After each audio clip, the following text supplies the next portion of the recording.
રત્નાભાઈ રમજાન રાવ મગજમારી મગજમારી થઈ મારો છોકરો ને આનો છોકરો બે રિક્ષા લઈને ચા પીવા ગયા જે માળીએ તો જો એ લોકો જોઈ ગયા તો 8-10 જણા આવી ગયા. એક ઝગલો આવી ગયો, ઝગલાના 2-3 છોકરા, એનો ભાઈ લંગડો છે એના છોકરા, એક ગવલો, એક જાયલો અને બીજા 3-4 કોરીના છે એના ભેગા. એ બીજાના નામ નથી આવડતા. હાલ તમારો છોકરો સારવાર હેઠળ છે, કઈ જગ્યાએ એને અત્યારે એને 2 પગ ભાંગી ગયા છે, 2 હાથ ભાંગી ગયા છે. અત્યારે અહીં હોશ આવાસ કોઈ બેઠો હોય.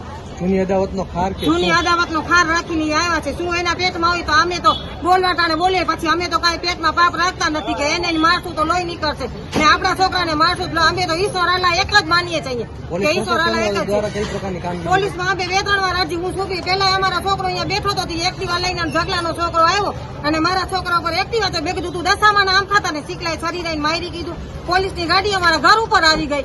મારા ઘરે મહેમાન બેઠા હતા. સંતોષવામાં નહીં આવે તો શું? માન સંતોષવામાં નહીં, તમે પૂરો ઘર દવા પી જાશો ને બધાના નામ લખાવશો, મરી જાશું અમે બધા. કોણ હતું સામે ઝગલો ને ઈ જ છે, જાયલો ને ગવલો ને. ધંધો શું કરે? એ લોકોના કારા ધંધા બધાયના.